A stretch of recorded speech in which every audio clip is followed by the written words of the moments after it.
The best of the American Association are at Newman Outdoor Field tonight. We'll preview that. Plus, one of the best baseball players in the area is playing D1. Hot Mike on a Tuesday starts now. Hot Mike with Dom Izzo. Really? Really, Dom? No. I like what Dom's doing. Okay. Dom Izzo. Jeez, come on, Dom. What do you think I am, a magician? Yeah, I'm fired up, Dom. What else could I say? Absolutely. It was great to get on the field, and then Dom came up to me, and I'm trying to walk away from me. I just wanted to enjoy myself out there. Hot Mike. Great job. There's got to be some kind of intelligent question about something. Izzo. Coach Dom Izzo, WDAY in Fargo, North Dakota. Can you give me a layup or something? Hot Mike. Presented by Northwestern Mutual. That program is second to none. On the networks of WDAY. You know, if it's not about sports, I find it very hard to concentrate. Here's Dom Izzo. Good Tuesday morning. Welcome to the We're Back Home edition of Hot Mike on WDAY Extra, KSFL TV in Sioux Falls, KMBN in Rapid City, and Inforum.com. Happy Tuesday, everybody.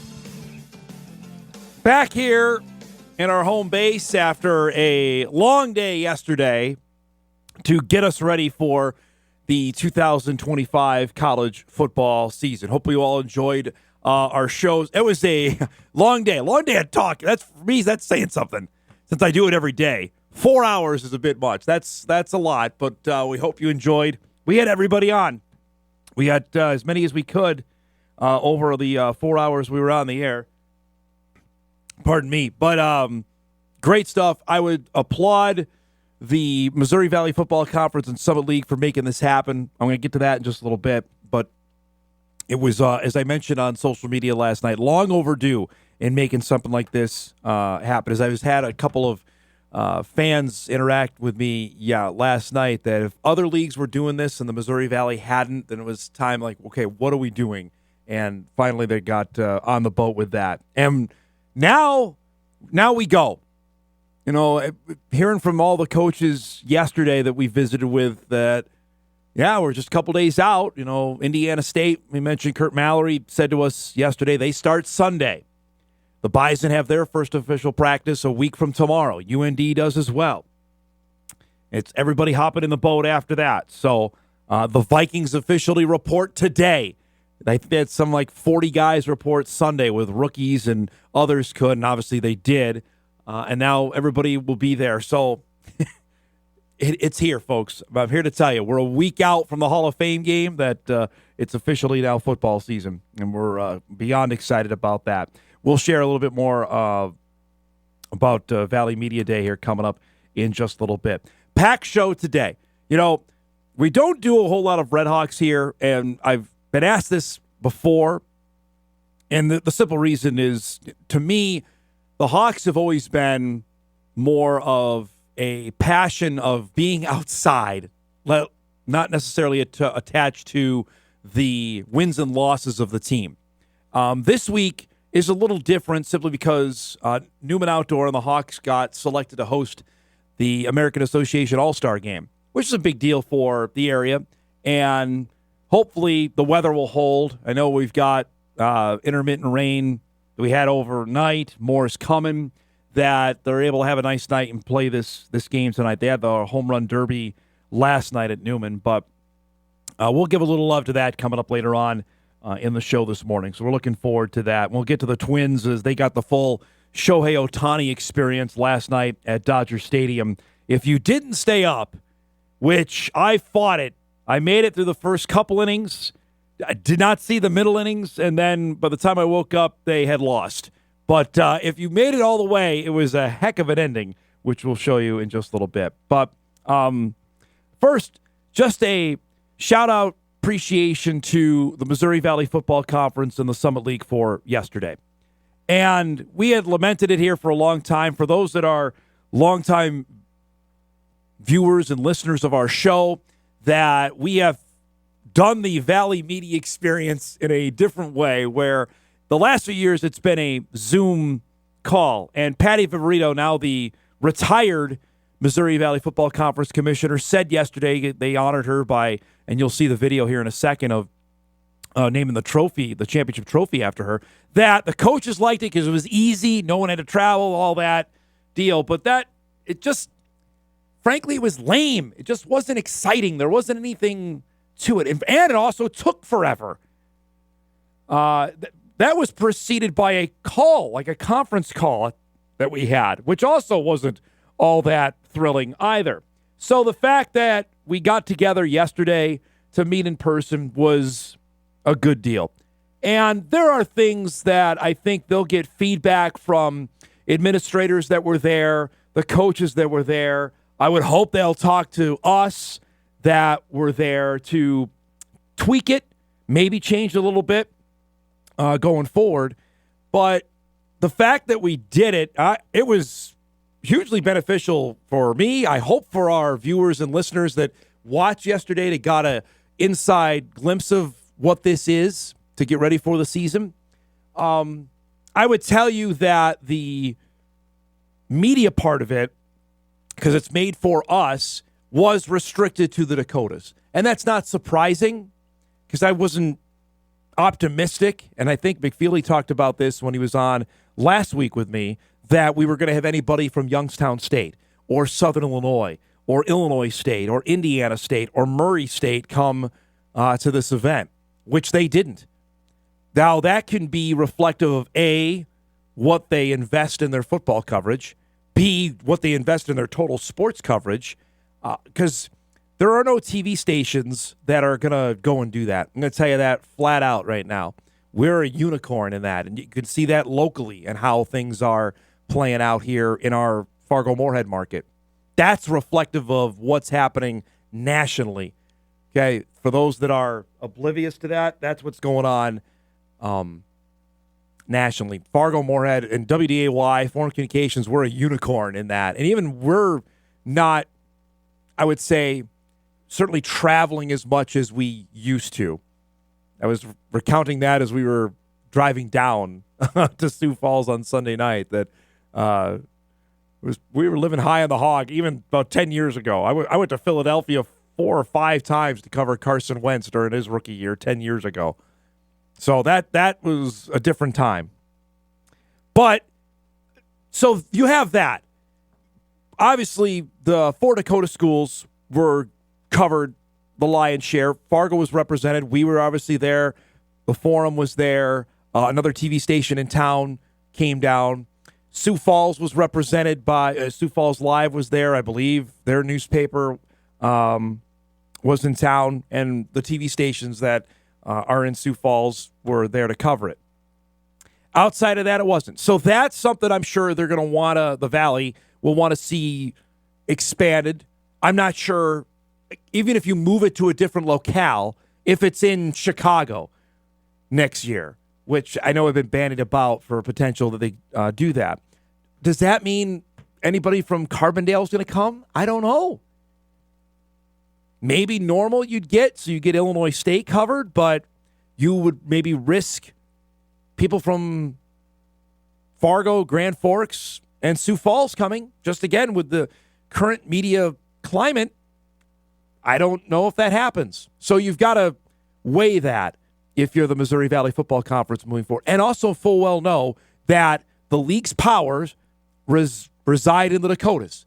And we cover, and I think this is a testament to us because I had a few people say this to me yesterday, and this is not patting ourselves on the back. It's going to sound like it, that you guys do a great job, not just covering NDSU, you cover everybody.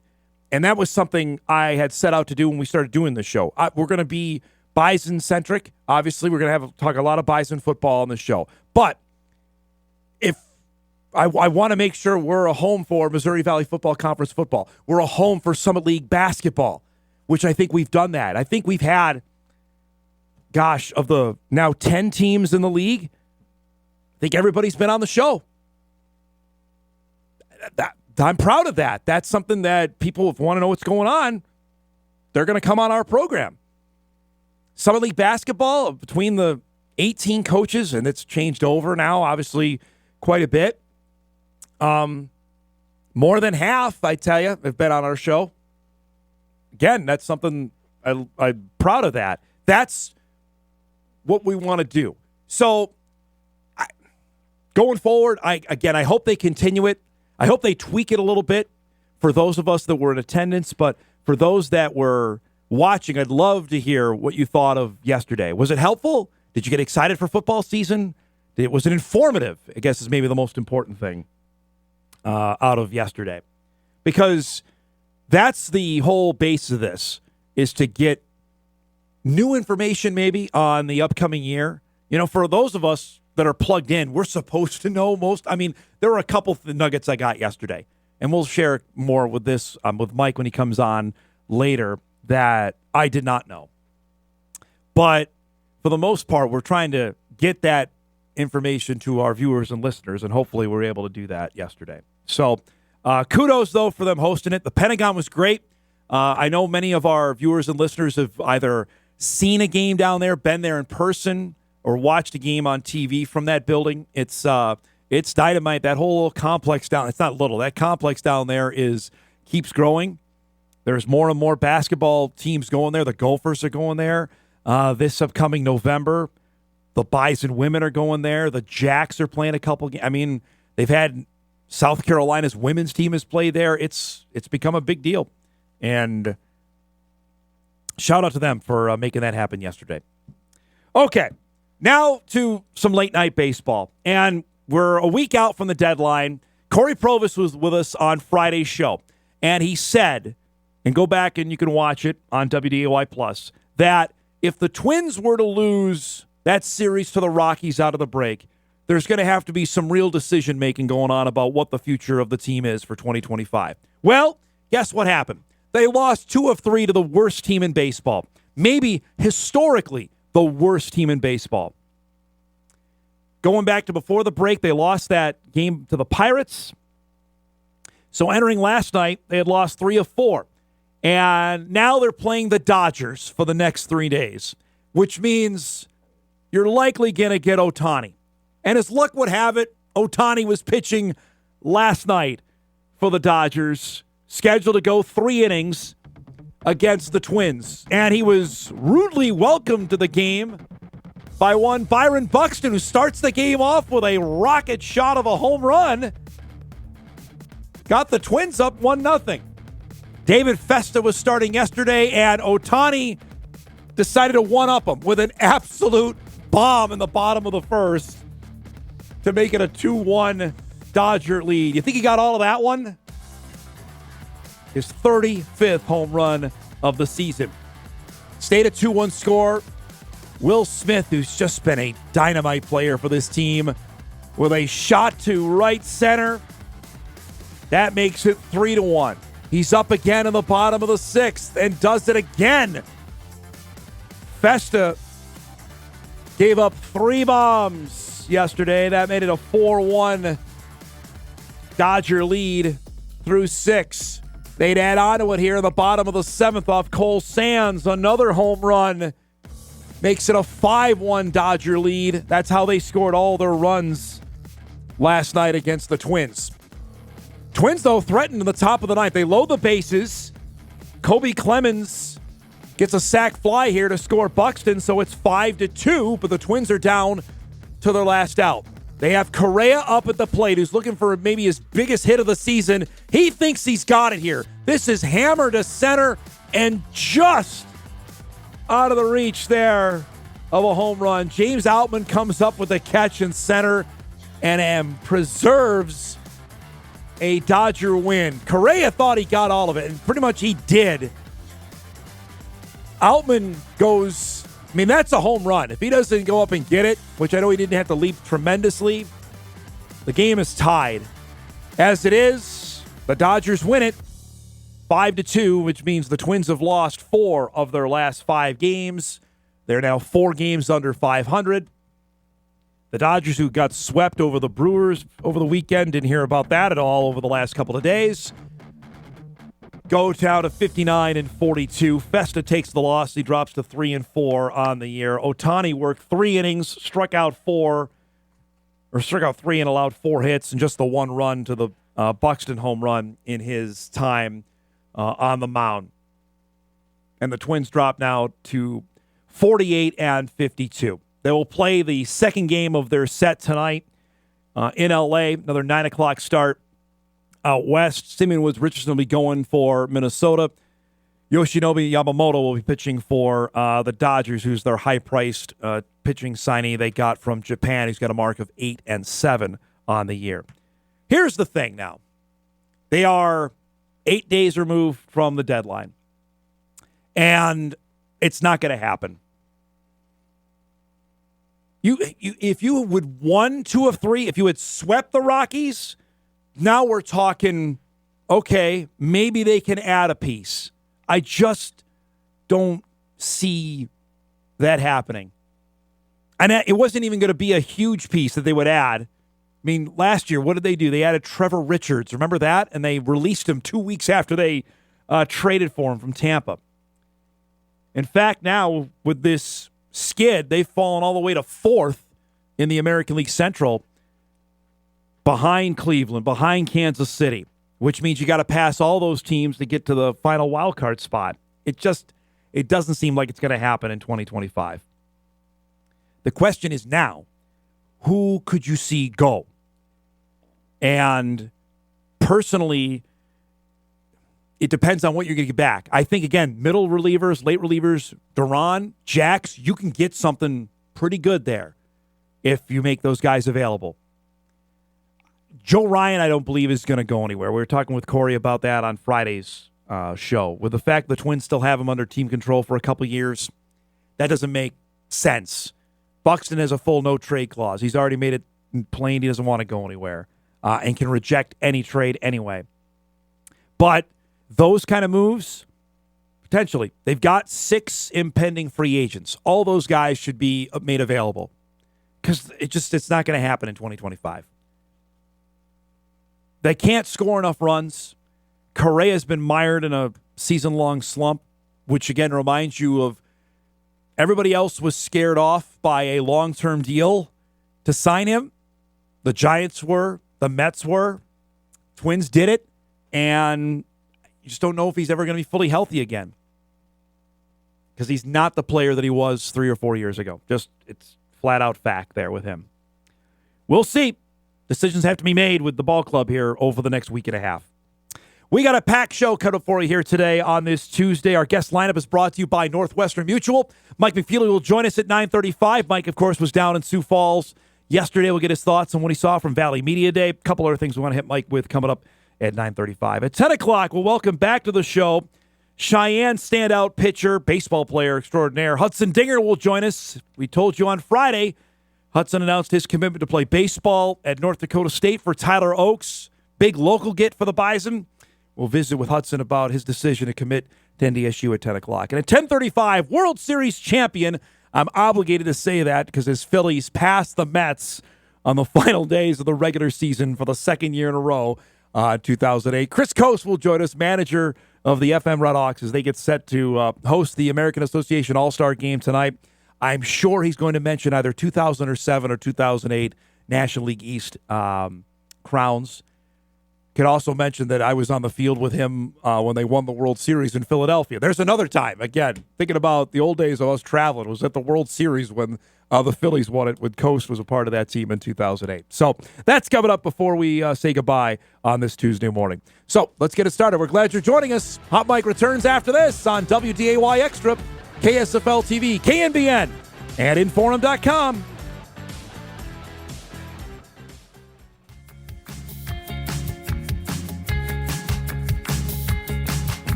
Welcome back, everybody, on this Tuesday morning. Glad you're joining us.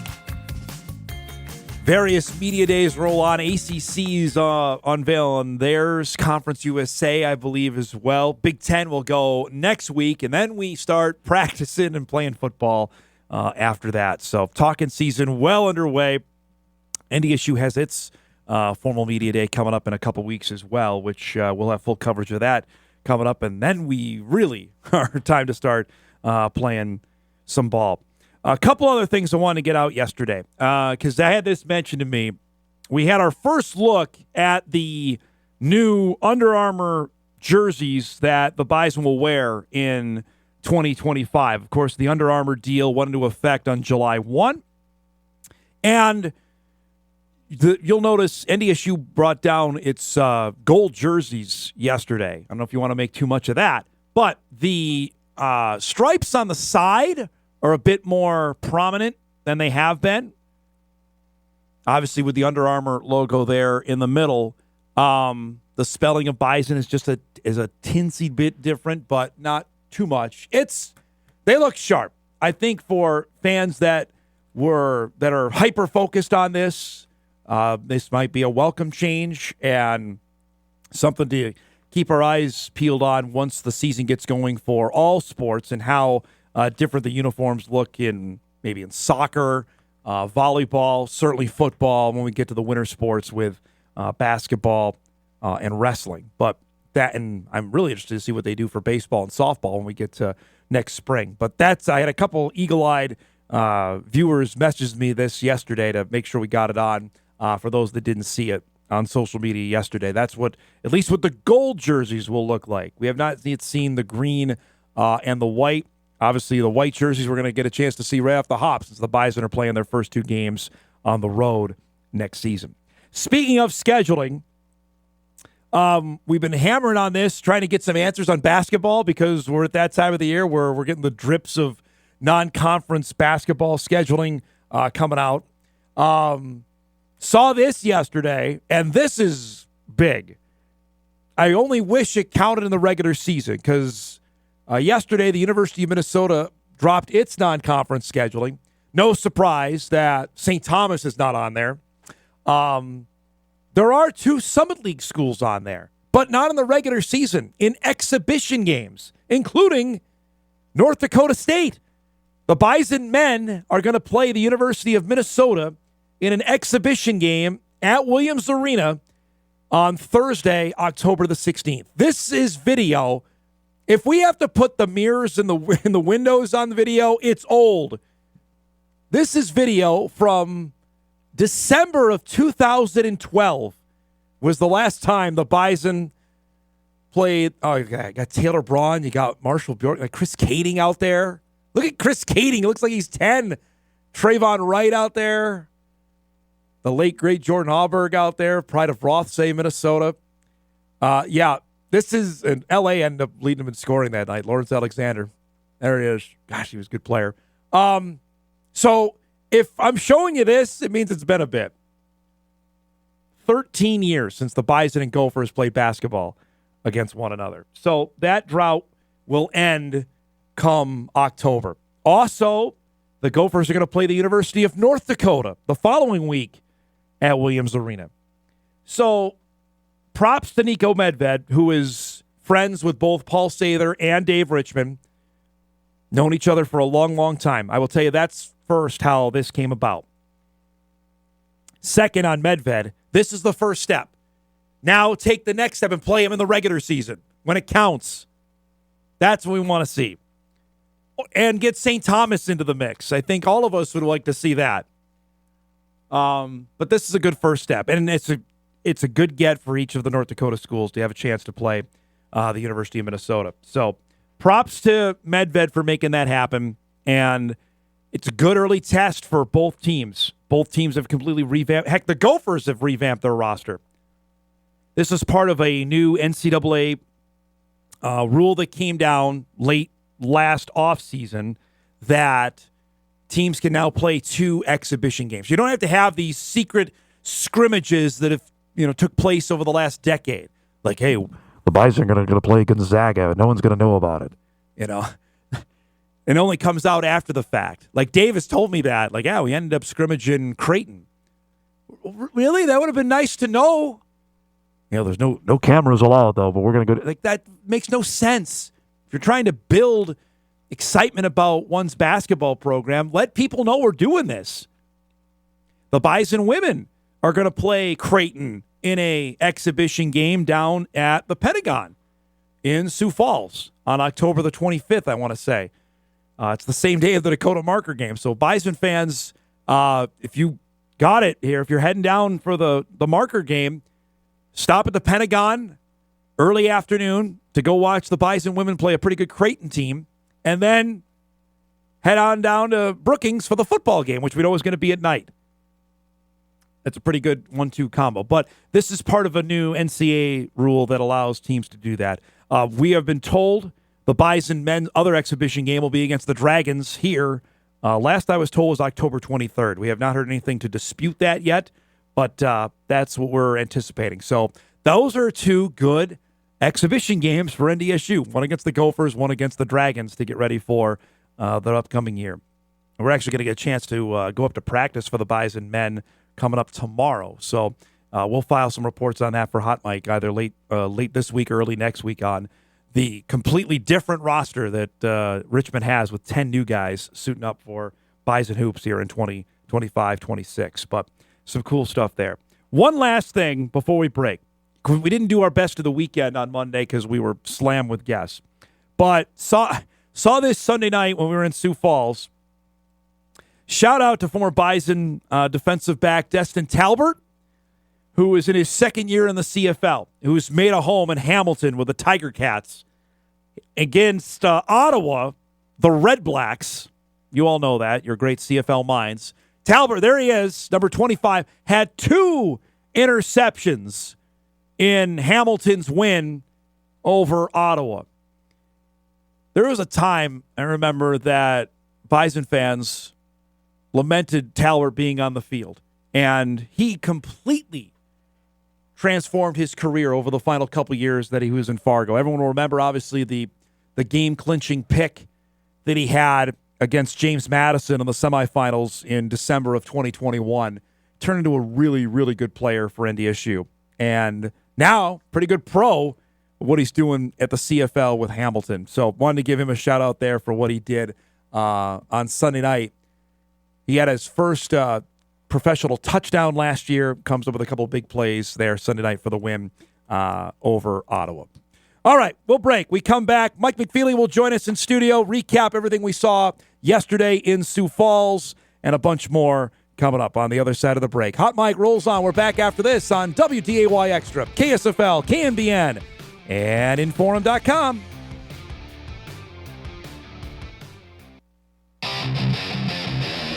Oh, it's Mr. McFeely. I have seen the future, and he was wearing number 5, and I ain't talking about Robbie Grimsley, folks. Took out the muffins, took out the trail mix, took out the cookies. They stole the monster cookies. Wow, that's awesome. That is so awesome. Let's do some broadcasting. Let's do some broadcasting with our guy, Mike McFeely. Look at that. Look at a very pensive pose there. You're doing the same thing. I'm in the same pose right now. We got to get a side by side. I was literally looking at the monitor in the studio here, and I have the same pose. That was just. What are you thinking about there? You're deep in thought there. I'm looking over at the food that they had with the steaks and the chicken yesterday. That's what I was going. You are deep in thought there. Should I just have the steak, or should I have both the steak and the chicken? That should be on your forum bio. That photo right there. Always deep. I was deep in thought. What am I writing about? Thinking of my next witty sentence that I'm writing. Next skewering you're going to have on there. Not much skewering lately. Not much skewering. No, that was pretty good. Do it. There you go. That's pretty good. The pensive man. When did I get so old? That's my next question. When did I get old? Wow. Okay. Oh man.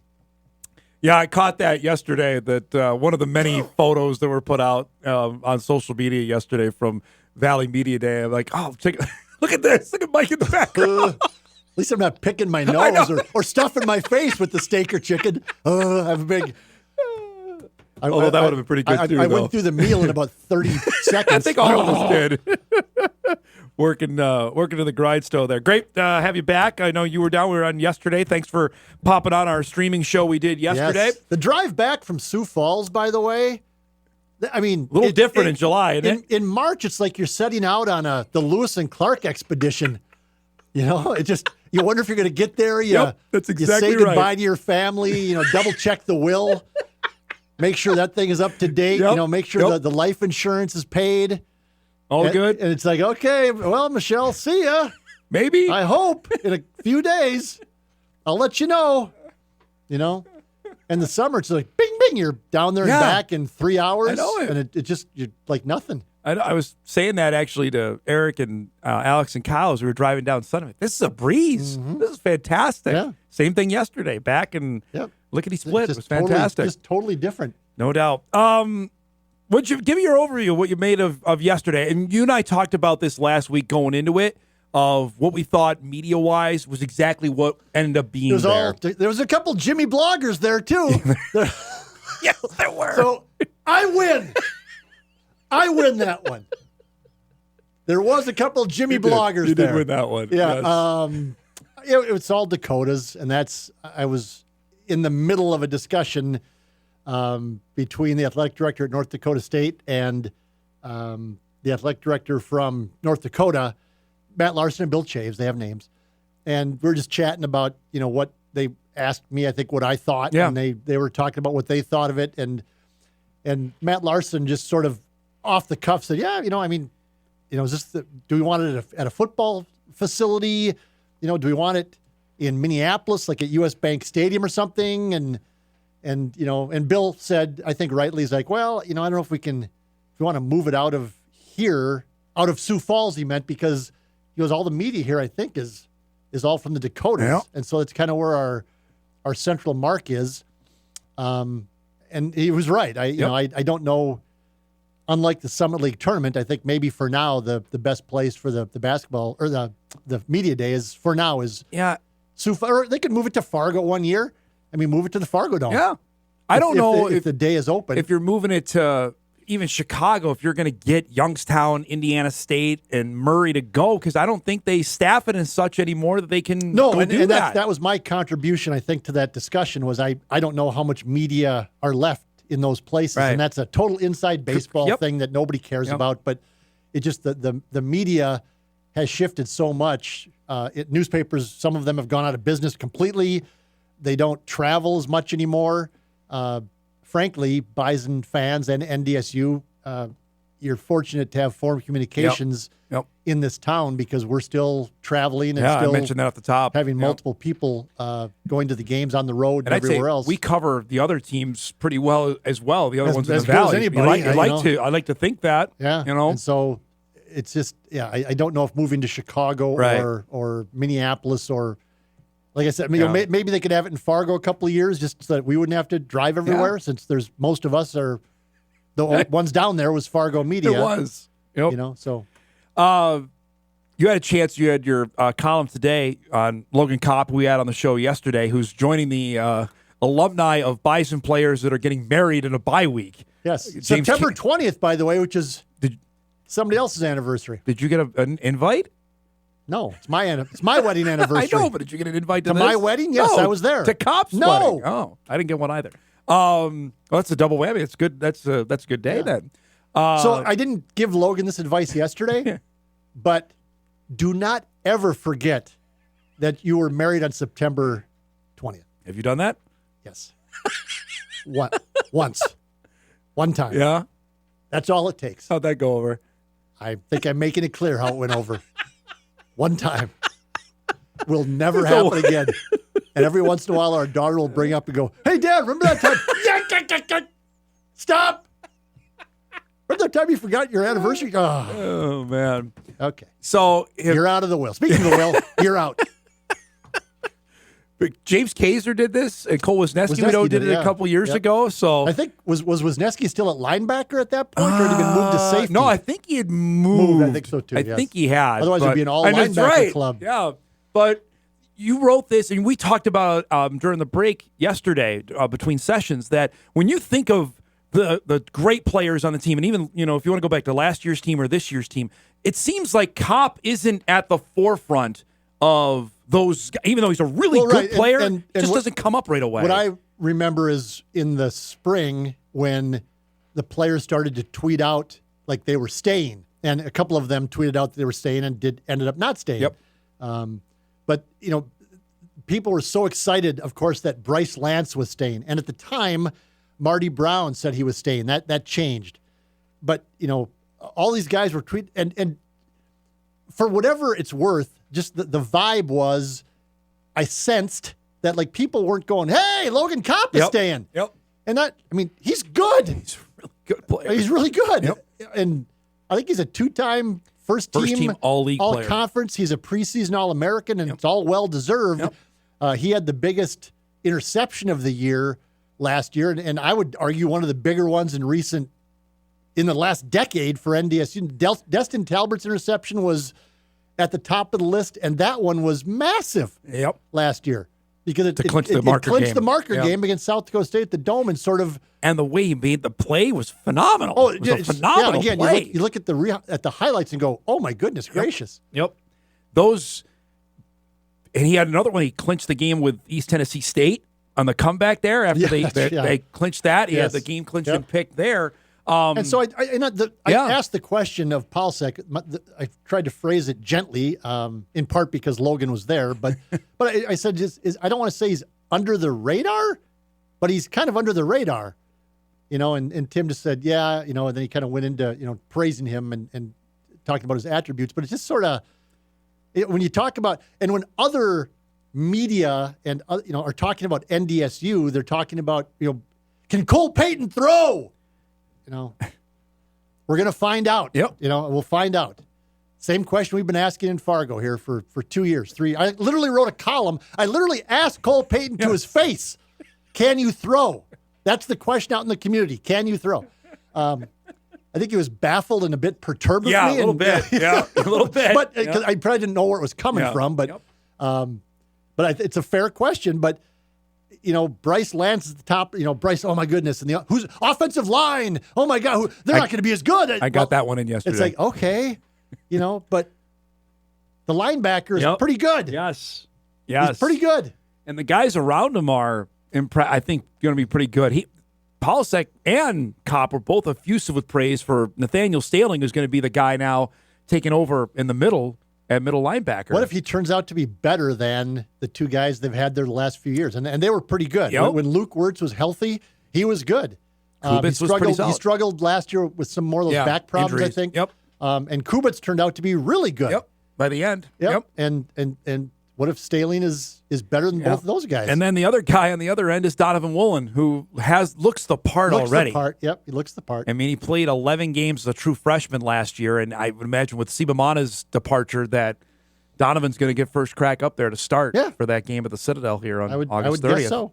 That's a athletic group at linebacker. Very much so. And I know that we've talked about this before, but the sort of the flip of the script from a year ago is last year it was, boy, the offense is going to be really good, but what's the defense going to be?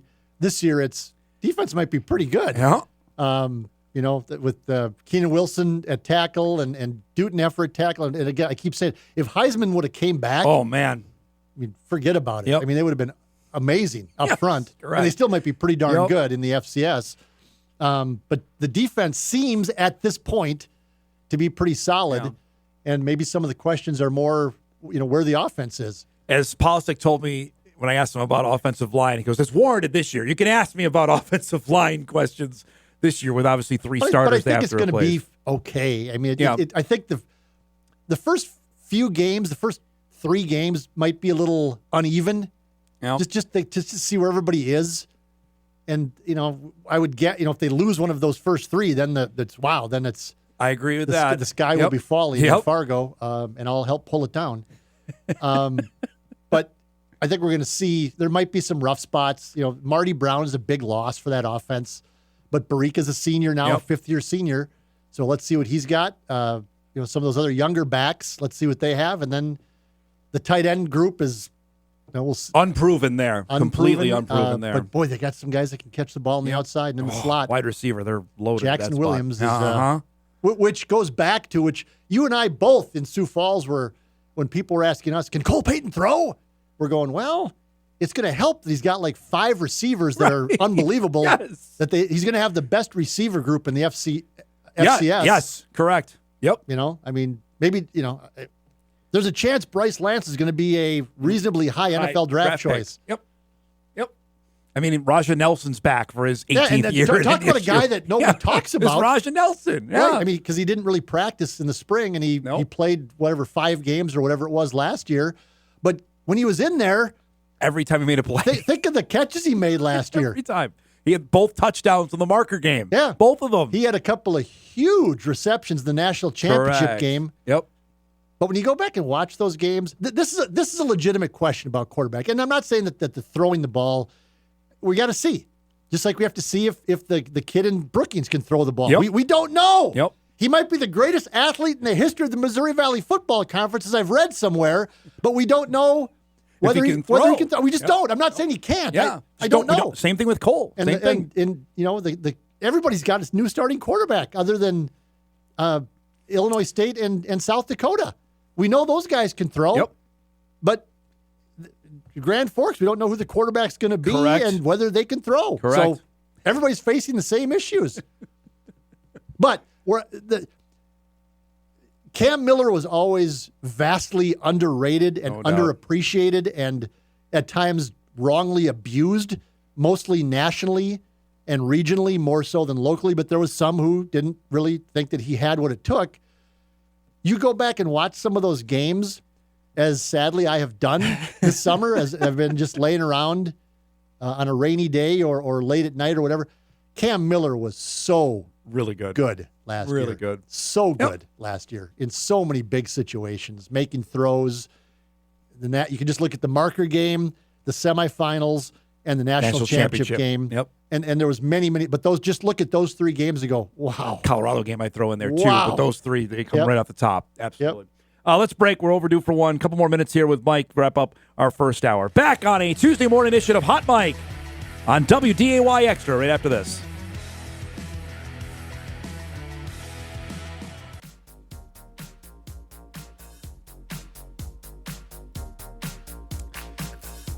Welcome back, everybody. This is from Brett McMurphy. The American Conference is the new name of the American Athletic Conference. No more AAC, just the American. And they have a mascot, Mike, that's SOAR. SOAR. The Americans' brand everyone has to have a brand ambassador these days. Oh, yes. Yes. So if we're looking for NDSU to get into who is the Missouri Valley Conference's football conference's brand ambassador? Oh, man. That's a good one. You. Could it be you with that logo, with the pensive look? Can we do that?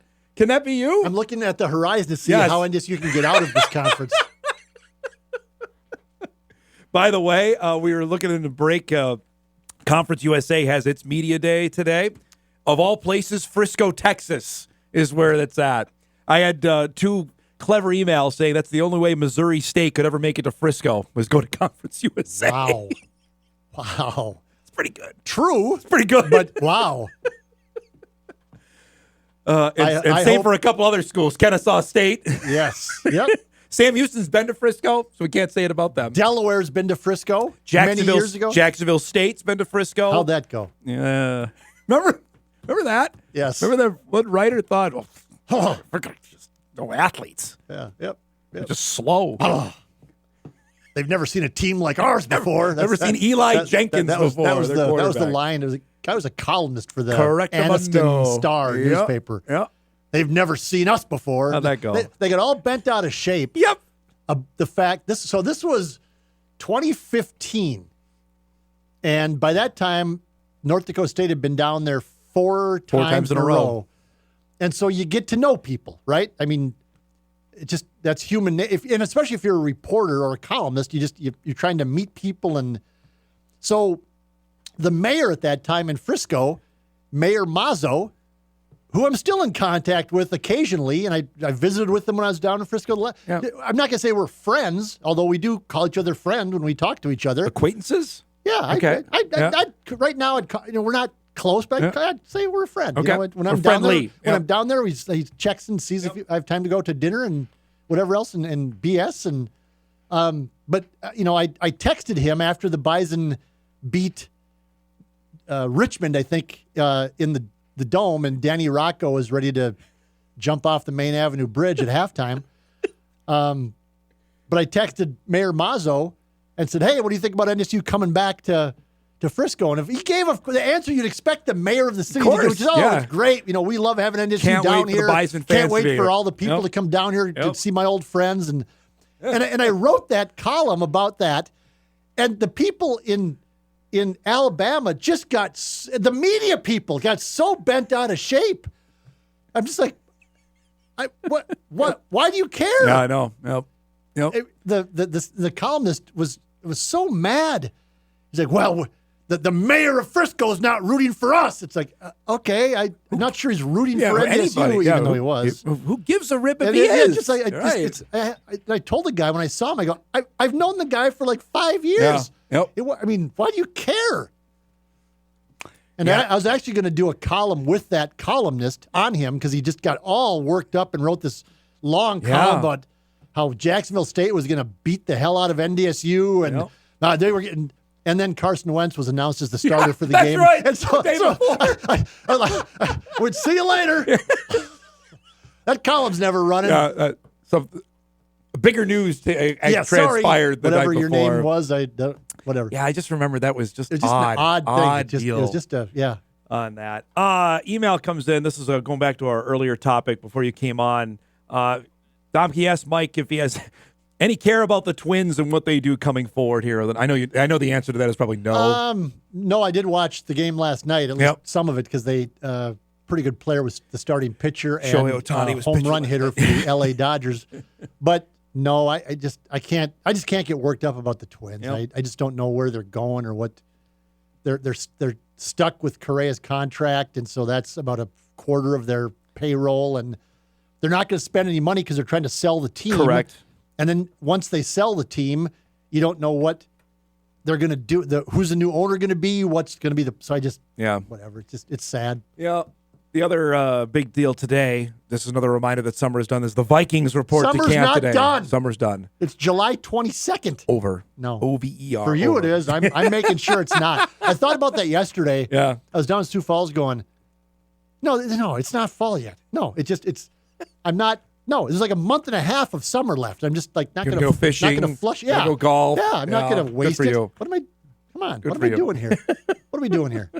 But the Vikings do report today, so you have that going for you there. So well, that and speaking of the Twins, like not only myself but everybody else not caring about the Twins now. Once the Vikings report, then it's definitely done so after that. Forget about it. Right. Especially because they're not good. Yeah. That was the old sports adage, at least for us in TV. It was like, the Twins can just be relevant till the Vikings until the August Vikings get 5th here or whatever. Till the Vikings get here, and then we'll take it from there. I'm not supposed to, give shout outs to competing media, and the Star Tribune is competing media for us in our business. But Pat Royce had a good column last night that he posted about Vikings training camp, and we can maybe do this next. But it's just so. I read it, and this is totally me being 100 years old. But just the way, and I haven't been to training camp now for a couple of years down at TCO. Yeah, you went with whatever. Trey Lance. You were there when Trey Lance was down there. It's so different. Yes, it and is. It's just so much less fun. Yep.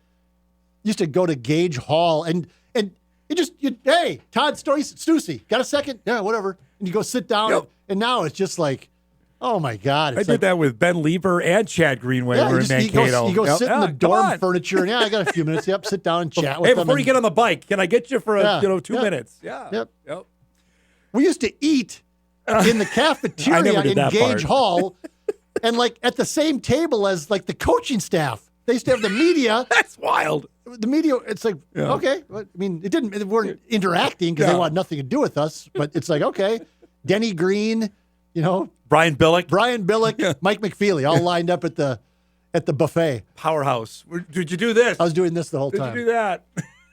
Should you have taken the knee against Atlanta in the 98 championship game? They would have found roast beef in places that roast beef is not supposed to be. Great stuff as always, but thanks for coming by. Have a good week. Mm-hmm. Mike McFeely joining us each and every Tuesday at 9:35. We'll break. We come back. Hour 2 of the big show. We'll start after this.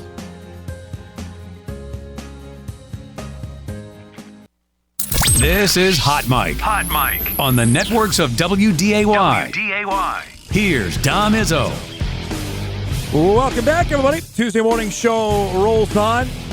RedHawks manager Chris Coste, World Series champion, will join us about a half hour. That'll be fun as Hawks get ready to host the American Association All-Star Game coming up tonight. Weather pending, hopefully, at Newman Outdoor Field. We mentioned it on Friday before we got out of here for the weekend. Pretty big baseball news locally. The Bison added a standout from our own backyard for the class of 2026. Young man we've had on our show not that long ago that announced his commitment to play for Tyler Oaks late last week. Hudson Dinger from West Fargo Cheyenne announced on Friday morning, that he's going to play baseball for NDSU, and he joins us this morning. So congratulations. You got to detail how this all came about. You mentioned in your Twitter post you went and visited just last week. What went down? What were you needing to see, and what did you hear to say, this is where I want to go? So thank you for congratulating me. I think it had been like a long road. Obviously, they had been coming out to games, communicating, and it had been that way with a few other people. And then they wanted me out for a visit. It was that Monday. So we went down and I toured the campus, and I think I saw the campus. I got to go know the coaches a little bit more, see all the facilities and everything. And I think I just loved every part of it. I love talking to the coaches. They're guys I really want to play for. And I think I couldn't really see myself going anywhere else after that. So I gave it like 2 days of thought to make sure, I wasn't just riding the high. And then we went over and told them in person that I wanted to be a Bison. So I'd say that's how. We've talked about this when you were in studio early last month when after any of you guys won the state championship. You said, yeah, it's out. We're progressing. Was this ahead of schedule, or did you think, you know what, this is when I want to make my decision? Yeah, this was actually ahead of schedule. I had planned on making it later this fall after Legion season was done, and I had more time to travel and see. And then it just ended up being a perfect fit, so I decided to stay home. What about the Bison stood out, Hudson? I know, obviously, being in your backyard, seeing them, what did you see that's like, this is, I can see myself pitching here? First off, I'd say the coaching. Oaks, Hunt, and Neal are all amazing, and I've also seen with my own eyes how good they are at developing, and that's something I really wanted, was to obviously go to a school and get way better. I know they had a few guys leave for the SEC after a year or two there, and I mean, obviously it sucks that they left, but it just shows how good they are at developing. They had all the facilities I want. They're always facing the hardest competition they can in the spring, facing Arkansas, I think, this spring earlier, and LSU, just making sure to face the best of the best and stuff like that. And then obviously the facilities, I think family's huge to me. So being in town and having all my family an easy drive away to come watch me pitch would be, I think, huge too. So was that a big deal, or was it just a nice benefit of it, of being close to home? I'd say both. I obviously would be willing to travel for college. I would have been willing to go, I think really anywhere. I wanted to keep my options open, but with it being in town, it's really nice having all my family in my backyard pretty much.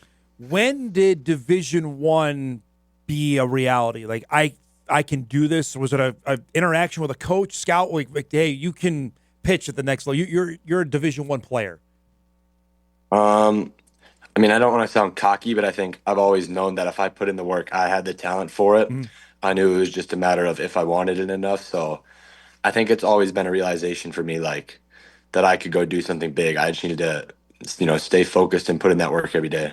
You've traveled all over for ball. Tell us about that. For people who don't know, you've gone across the country. What does that make it all worthwhile now that this has come to fruition? Absolutely. We traveled a lot this summer. We've gone down to Arkansas, Nebraska, been to Georgia, and then obviously we just got back from Minnesota. And seeing all that good competition, I think it really helps amazingly with my development and getting to see better hitters and pitchers as well. I think it helps a ton. Is there a stigma maybe with North Dakota players that we're not sure how good they are? Did you face that? Did you feel that when you were out on the recruiting trail? A little bit, yeah. I feel like, I think down in Georgia, I was pitching for a different team. A lot of the kids that didn't know me right away are they're shocked, that a kid from North Dakota is down there. A lot of them are from Florida. Yeah. And so it's just a whole different world to them, and none of them even thought a kid from North Dakota could go anywhere near that level, I'd say. Well, how gratifying was it then to go and play as well as you did, to show out in a spot like that? It was amazing. Obviously, I've been working really hard for it, so to go out there and do my best and put out a good performance was amazing. Tell me, you mentioned you went on campus to commit. What was Coach Oaks' reaction when you told him? He was really excited. He had a big smile on his face, and I think he was pumped. Then we went over and told Hunt as well, and he got really pumped as well, and he was saying how it made his day. So it was all pretty exciting. to have it over and done with. You mentioned we were just visiting off air. You got just a few games left of Legion State's coming up next week in Williston. Does it feel like this is a weight somewhat lifted off the shoulders? Absolutely. When you're trying to get recruited, you know that obviously your stats or like anything, you never know when someone's watching you. Right. And so you kind of always have to be on your absolute A game, making sure you're playing your best every single time. And so knowing I don't have that, like, I guess, fear of failing in case there is someone there or doing something really bad anymore, I think helps a ton. I can go play a little bit more free. Mention that, the mental strain of that. When you're out playing, scouts are there. How mentally draining or wearing is that? Hey, I just want to go and enjoy it, but knowing I got people here that are watching me. Yeah, that can definitely get to be mentally straining, obviously, when you're wanting to, go ahead and have fun with your boys, but like also knowing that you have to do everything extremely well because you have a ton of eyes watching your every move. I know that's something our coaches always say is do the little things because you never know what they're going to see and everything. So, I mean, it gets to be a lot, especially piling up over the years. Did it take the fun away from it at all when that was going on? No, I'd say it's still obviously really fun. It just gets to be a little bit more tiring, I'd say. The strain of this, now it's done. You know where you're going to go. Just even this past weekend, did you feel like you were playing more loose? Yeah, I felt a lot more free. Definitely more fun. Now I'm not worried about not worried about recruiting at all because I know I've got a home already. So it's definitely more free, more fun, I'd say. You feel now it happens in other sports. I'm sure it happens in baseball. Do you feel the calls are still going to come? That people are going to, even though you've committed, that other schools may still want to, hey, we may have missed the boat, but we may still be interested. I guess that's not something I've ever really considered. It's not anything I've ever heard about happening to any of my friends or anything. Yeah. So I guess that'd just be something that if it does come up, I'd see what happens, but not really expecting it, I guess. You mentioned, Hudson, with NDSU had 6 guys that left in the portal that went to bigger schools. 4 of them went to the SEC, 1 to the ACC, 1 to the Big Ten. That, to me, and I was talking with Coach Hunt about this last week, that means to me, okay, yeah, they left, but it also means they're recruiting the right guys. How much was that a selling point to you? I mean, that's huge. It obviously gave me a confidence boost, and also knowing that they're going to make sure to take their time evaluating, and that when they do recruit someone, it's someone who's going to be good. He's going to come in and work, and that everyone there is going to have like the same goals as me and be willing to put in the work, and obviously, then get, hopefully really good like they were. So is it pitcher that it's going to be at the next level, or any other position? Yep. Right-handed pitcher. And then we talked a little bit. It has to be something, talk more and see how I obviously develop. But there's a slight chance of two-wing, but it's still up in the air. So are you twisting the arms on that? Of trying to make sure that still happens? No, I don't think I'm twisting the arms. I know two-wing can get to be a lot, and I think I'd rather put most of my time into my pitching, and obviously, because it's obviously what I'm better at. So, all right. So then for this little stretch, are you enjoying hitting? Then this might be it for the last little stretch between now and next year with high school ball. Mm-hmm. Yeah, hitting's still very fun, and not having to worry about. I feel like I had a little bit more pressure hitting, knowing I wasn't as good, but I still had the possibility of two-wing in my brain that I always wipe onto. So I was obviously putting a lot more pressure.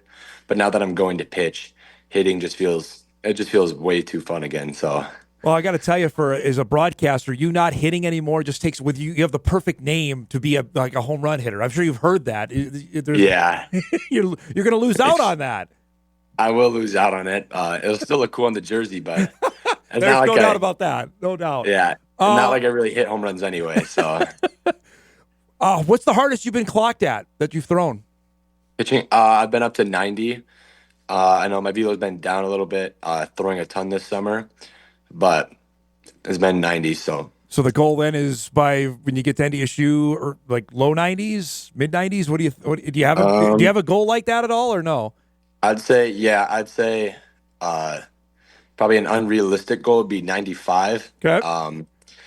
Obviously that's pretty unrealistic. That'd be pretty hard to add 5 miles an hour over a year's span, but why not? Yeah, aim for the stars, right? Yeah. What's your best pitch, or what's the pitch you love to throw? I mean, a lot of people disagree with this, but I say it's my slider. It's easiest for me to throw wherever I want, and I feel like it moves the best. But everyone else tells me it's like my fastball or my curveball, and I don't know, I just disagree with them. I feel like my slider is definitely my best. How come you feel that way when others say different? What's the difference of opinion there? I'd say the easiest is just command, and then I feel like I get better results from my slider. But you have done this. I know baseball is almost year round. You feel like, okay, now that this is done, to take a little time off, or no? Is it time now to even push harder? I'd say it's time to push harder because knowing where I'm going to go, and then knowing the competition they're going to be facing, and then I'm going to have to be obviously having position battles with other really good pitchers there that I need to start putting in extra work now. So you're in the middle, obviously, or at the end, of your Legion season. What was that like? You made the announcement with your teammates this weekend. How did that go over? I think I obviously had one friend who's going to SDSU, and so he made a little joke about there, but they were all like really happy and proud for me, which was really nice. They're all super supporting, and it was nice having a team like that. So the trash talking has already begun then? A little bit, yeah, but it's all friendly. When you hear about the competition level, the Summit League, what get you excited about the next level? About, okay, I have to raise my game, but you've seen it in your backyard of what the Bison play routinely in conference. What excites you about facing that kind of competition level coming up? It excites me because they're all really good, and I want to be facing good pitching or good hitting. Sorry, I don't want to be going to a school just to face like bums or people below what their level is. And obviously the Summit League is really good, and then they go out and play preseason. Yeah.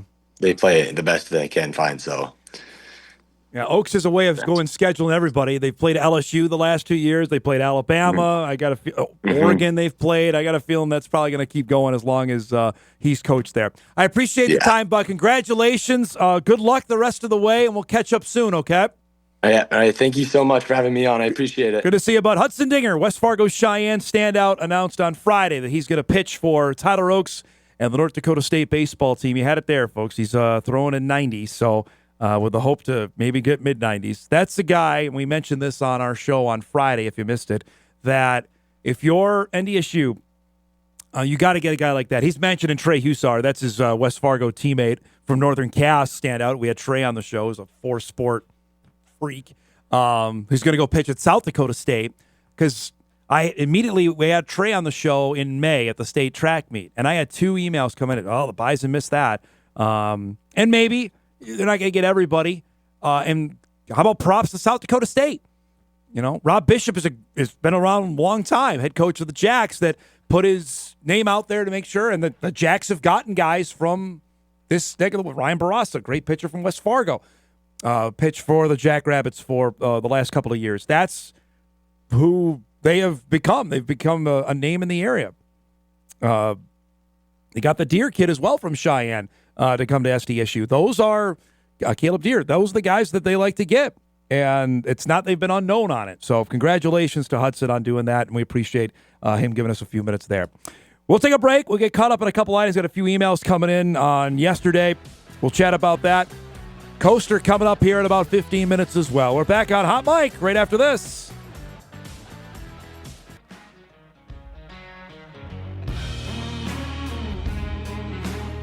Welcome back, everybody. Tuesday morning edition of Hot Mic rolls on.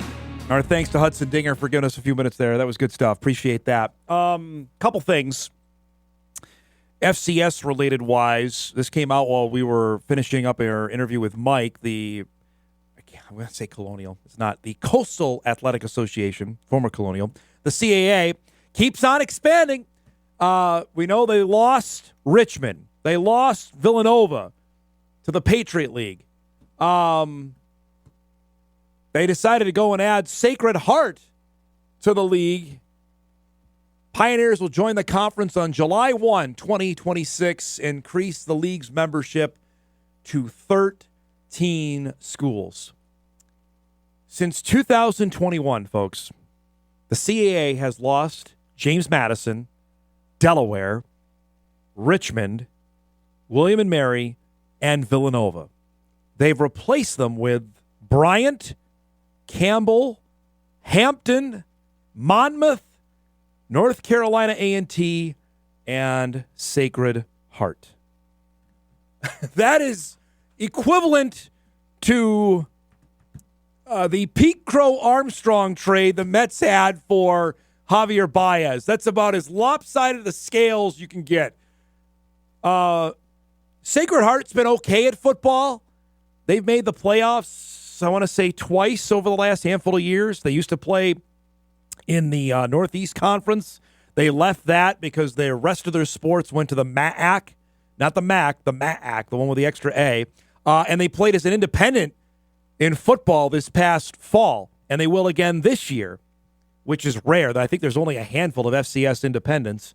And now they're heading to the CAA, which continues to expand for some reason beyond me. When what they have lost is devastating. Those are their home run hitters. JMU, Delaware, Richmond, William & Mary, Villanova. That's what we knew the league for. Of that group, JMU, Delaware, Richmond, and Nova are national champs. And I want to say William & Mary is as well. JMU won the title, we know, in 16. Delaware won it in 03. They played in the championship in 10. Richmond won it in 08. Nova won it in 09 because the CAA had a run there before the Valley got going.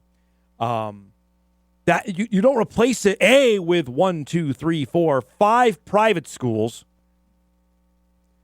and none of them with a football history. None. That is uneven in terms of trades. But that's what they've decided to do. So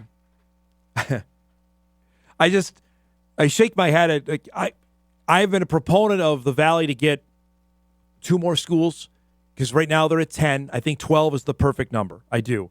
But the Big Sky and the CAA now sit at 13. Okay, even if you want to go to 11, because I want the Summit to be an even number of 10. I've said that since Western Illinois decided to leave 3 years ago. And they've decided to stay at 9 because they can't get anybody in, even though we found out yesterday it's not all on the Summit to add another football member. But that's what the CAA is doing there. One other interesting note comes potentially about NDSU's season-opening football opponent in the Citadel. Sources are telling FCS Nation Radio that former Air Force starting quarterback Quentin Hayes is transferring to the Citadel. Hayes was 4-2 as the starter for the Falcons in 2024. Now, we can report that Hayes left the Air Force in June. The Colorado Springs Gazette reported back in June that he's no longer an Air Force cadet, making the quarterback position officially open. Hayes took over the QB position in 2024 as a sophomore and rallied the team to a season-ending 4-game win streak as it salvaged a 5-7 record.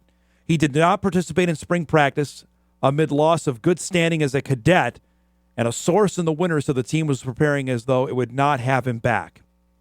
He threw for a team-high 455 yards with 3 touchdowns and 2 picks, completing 58% of his passes, ran for 466 yards, and a team-leading 7 touchdowns. Again, don't know much about this guy other than the fact that he started at the Air Force Academy for the last 6 games of last year. The Citadel's bringing in a guy now, and we're, a week out from camp? A little late to the party, but just something to be aware of. We'll dig into this a little bit more, but we were visiting with Tim Polisic about this yesterday at Media Day, and I asked him, and I know we got a couple other questions on the opening game, and he's like, we're not worried about that. Worried about their own football team now. But just something we'll be curious about, find out more when we're going to get Maurice Drayton back on, and I believe SoCon Media Days, Eric, you can look this up for me during the break. I think they're later this week. So Maurice Drayton, the head coach of the Citadel, I'm sure will be asked about it. And if he is, we'll find out exactly what's going on. But a potential that the Bulldogs, that's the Citadel nickname, might be, it's today. All right, so we'll find out maybe later today if they are adding, in fact, Air Force's former quarterback to their roster for 2025. That would be a little boost there for a team that won 5 games in itself. The Citadel did last year. If they're adding in a FBS transfer, a quarterback that certainly he's known as a runner, maybe not necessarily as a passing quarterback, but that's something that'll be watching for this upcoming fall. So we'll keep our eyes on that. We'll pass along any info that we hear from his press conference coming up later today for the SoCon as they have their media days later today. We'll break. We come back. We mentioned big news tonight at Newman Outdoor Field. American Association All-Star Game hosted by the FM RedHawks. Their manager, World Series champ, Coste, going to join us on the other side of the break. Hot Mic rolls on. We're back after this.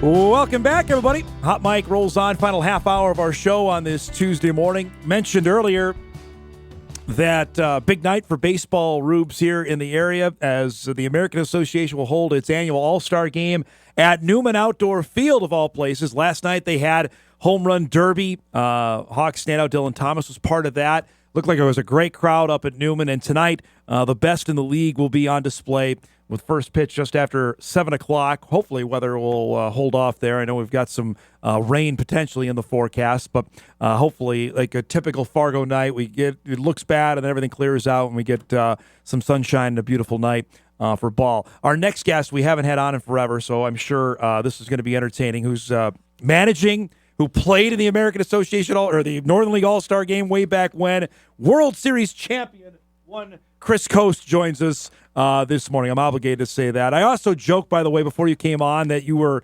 certainly going to bring up 2007 or 2008, so you can do that whenever you're ready.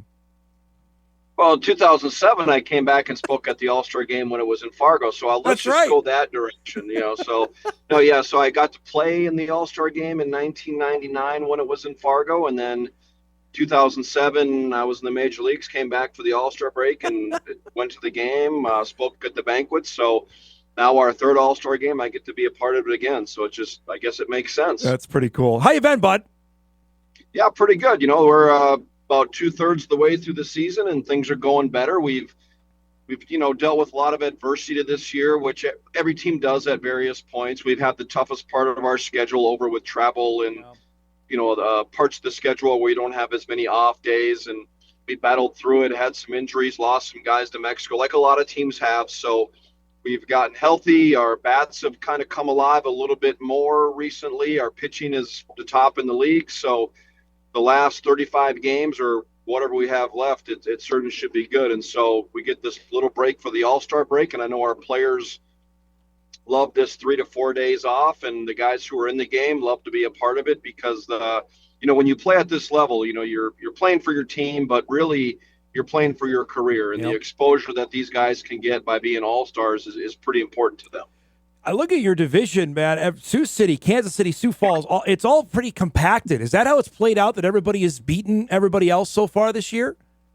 Yeah, we've hung in there. We there was times we had about a 1 month period where we were really banged up and really compromised, and we're like, we just need to keep our heads above water, get to that All-Star break, we'll get better, and that's happened. And then, Sioux City got off to a pretty good start. It was like, okay, when they going to cool off? And they just haven't, because they do so many things well. And Kansas City is kind of back to being the team that they were in the past. 7, 8 ex-major leaguers, a lot of AAA guys, and they've been really good. And Sioux Falls picked up right where they left off last year, being really good as well. And so, if top 4 teams make the playoffs, and right now we're in pretty good shape with that as long as we can stay healthy. We got Lincoln and Winnipeg behind us, but the teams that got off to good starts, they just haven't cooled down. Sioux City is just hotter than fire right now, and Kansas City is going to be really good. Sioux Falls isn't going anywhere.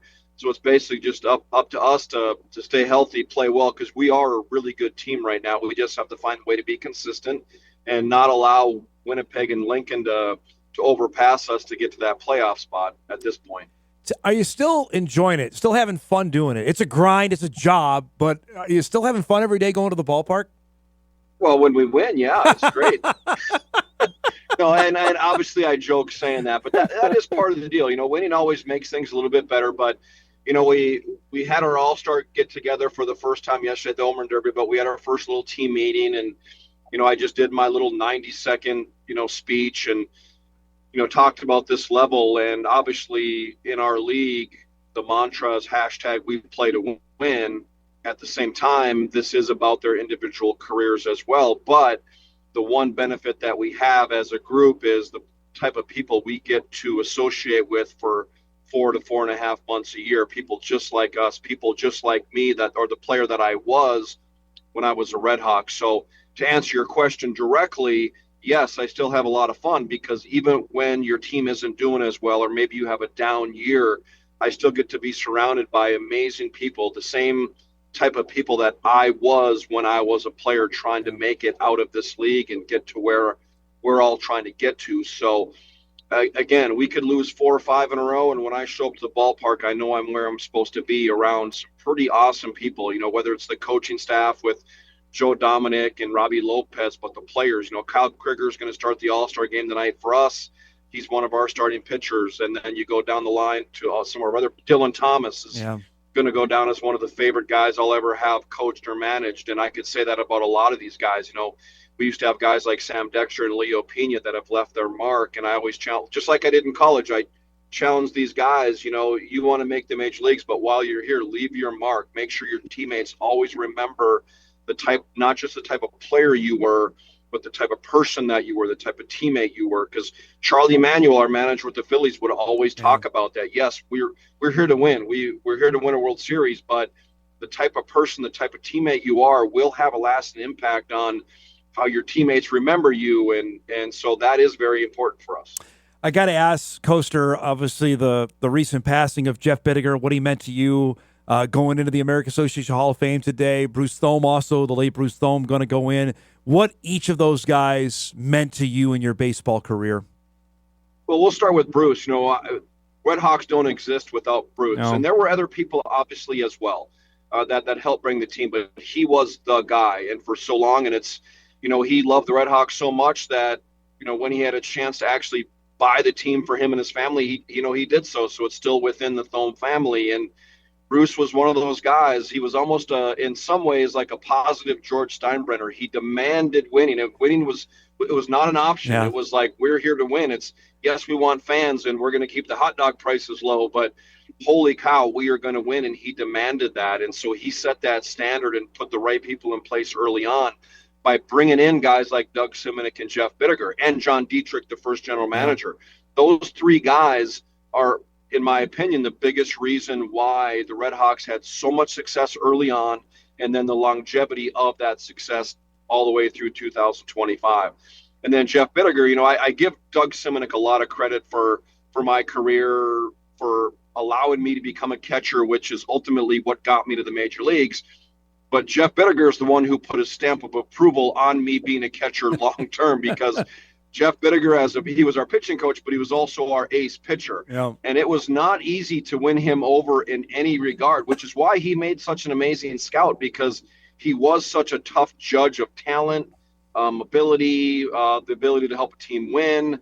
He was incredibly gifted at so many parts of the game, but that was one of them, his evaluations. And so me being a catcher and winning him over was the only reason I was allowed to continue being a catcher and not just a 3-game series. So Jeff Bittiger, and then you go the long-term aspect of Jeff Bittiger with the RedHawks. Yeah.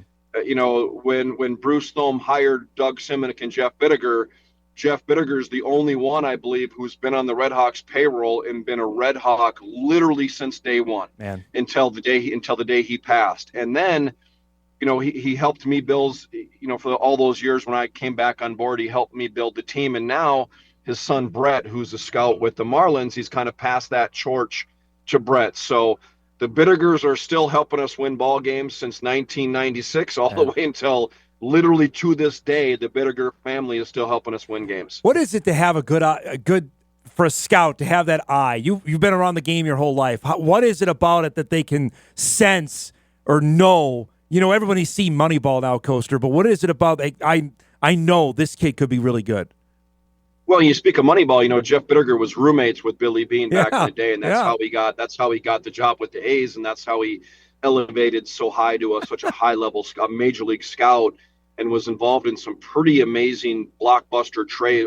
Blockbuster maybe is a powerful word, but some really big trades for the A's that Jeff Bittiger kind of like spearheaded a lot of those. And so it's obviously experience. You have to have experience. You have to see every level of the game and understand it. But you have to have, and this is really important, you have to have an unconditional love for the game. That's probably the single most, even when the game kicks you in the tail, which it kicks all of us in the tail, it'll punch us in the chin and break our nose on occasion. You still have to love it. And whether it's December 15th or July 15th, you have to be a baseball person. The other thing is you have to be brutally honest with your evaluations and not be afraid to tell a player what he needs to hear.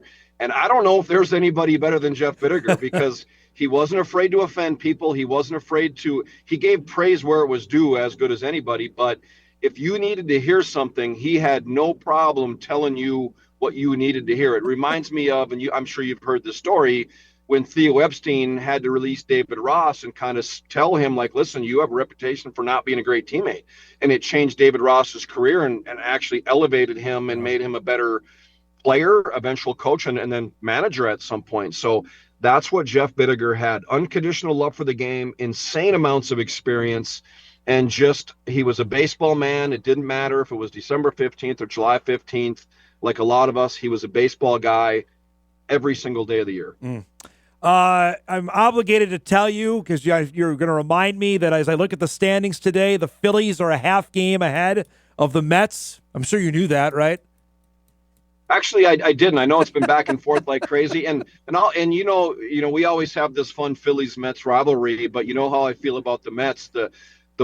The Phillies are much more exciting when the Mets are also good, and vice versa. Yes. And you could throw the Braves in there to a certain extent. I know the Mets Braves good rivalry, but Phillies Mets, when both teams are really good, it's so good for baseball. It's so good for both organizations, and especially the fan bases like you and I. Well, that ballpark in Philadelphia, and you obviously played it, won the World Series there. When it's hopping, Coaster, there's not a better ballpark in the majors. It just Citizens Bank, man, is unreal. When they're good, it is unbelievable. It really is. Yeah, and from 06 to 09 when I was there, especially when we started becoming better and the Mets were already really good.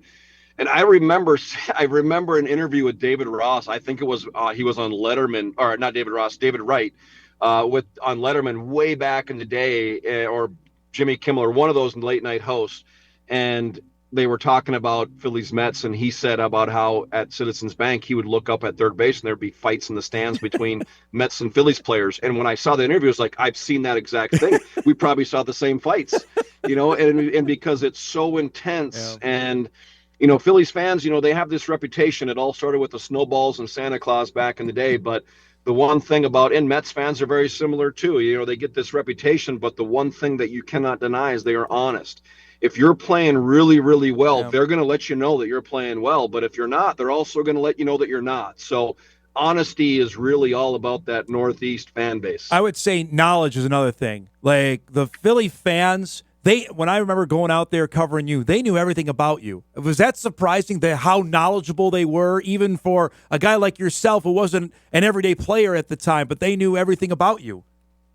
Yeah, and that was one of the coolest things for me is I was, I had my moments where I was a good player and really helping the team wins, but I was essentially kind of a backup. I was more than your average backup catcher maybe, but I was still a guy, like 25th man on the roster half the time. And the cool thing for me is I could go to the mall in Cherry Hill, New Jersey, or King of Prussia or wherever else, and everybody would recognize me, but it was never a bother. It was like, hey, Coste, how you doing? Great game last night. Get him tonight. I wasn't Chase Utley. I wasn't Cole Hamels where I was getting mobbed or, things like that. So I had the best of both worlds. I got to be recognized and known, and that was pretty cool, but never bothered because they always viewed me as like their buddy next door. I wasn't Chase Utley. I wasn't, I wasn't Brad Pitt walking down the street, which a lot of athletes are nowadays. So that was one of the coolest things. And so even now, the amount of times now where I have a friend or someone I know is like, man, I was just in Philadelphia and I was in an Uber and I brought up your name and they knew who you were. I retired in my last year at the Phillies was 2009. So we're talking 16 years and these people still know who I am. There was a professional wrestler at the game last night and he's from Philadelphia and he's like, I've been a Phillies fan since I grew up. It was just part of our family. And he goes, I was really young when you were a player, but I remember you really well. So that's awesome. That's just the way it is in those areas. That's so good. I love the time, man. It's great to catch up. Have a great time tonight. Good luck the rest of the way. I'll be in touch, okay? You got it. Thanks for having me, Dom. Good to see you. There goes Chris Coste, FM RedHawks manager. American Association All-Star Game is coming up tonight from Newman Outdoor Field just after 7 o'clock. Hopefully the weather will hold off. Had a really nice crowd last night for the Home Run Derby. We'll see what's on tap tonight. And the Hawks begin the second half of their season at home with Lincoln. Nothing better than a night at the ballpark, and they do it the right way up at Newman. We'll take our final break. We come back. We'll wrap things up, get you ready for a pretty good Sports Tuesday. We'll do that when Hot Mike wraps up after this.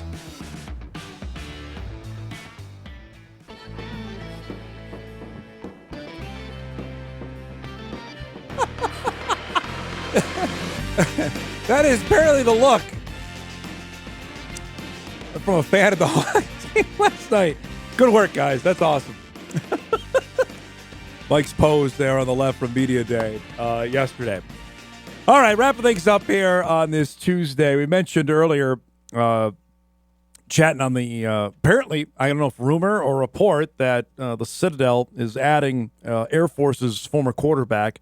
The SoCon is having its Media Day today. They put out their preseason poll. That's how it shakes out. No surprise that Mercer is the preseason pick. Of course, the Bears made it all the way to the quarters last year, lost to the Bison. Chattanooga 2, Western Carolina 3. Got to go all the way down to 8 to see where the Citadel is picked, just ahead of VMI. Andrew Zock, the great defensive lineman from Mercer, I believe he had 2 sacks in the game against the Bison, is the defensive player of the year. Teron Dickens, the quarterback of Western Carolina, is the offensive player of the year. Again, there's a lot of unknowns on every preseason poll. We said that yesterday when we got the Valley one handed to us, that's based on last year. Last year, Mercer was the best team in that conference. Chattanooga was pretty good as well. Western Carolina was dynamite until the last couple games of the season and fell off, or else they would have been a playoff team a season ago. It's just really hard to predict. You want to put this up, go ahead and do it. He's been wanting to do it all day. I heard about it for 20 straight hours. The Brewers are good.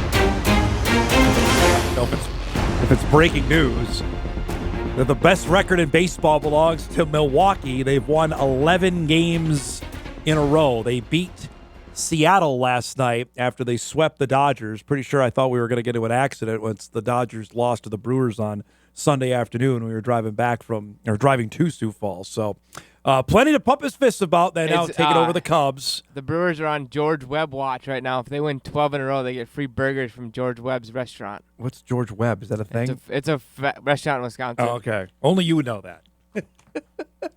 Unfortunately, he's going on vacation later this week. So if they get to 12, 13, 14, we're never going to know about it because you're gone. If they get to 12, it's tonight. If they get to 13, it's tomorrow. So you'll know about it. No, maybe. We'll see. That camera. I think I prefer the black and white. Can we go back to that? We had plenty of response on the black and white camera that we debuted last week. I'm just glad we got one back there. So one other. Do we have time for this? Then we have to wait till tomorrow. Dom, this goes on. We're talking last week on Summer League. Summer League viewership actually was up 27%. People actually watch. I don't know if there's a Cooper Flag effect, but people were watching that from an email we got yesterday on the NBA Summer League, which wrapped up on Sunday. All right, let's do some What to Watch before we get out of here.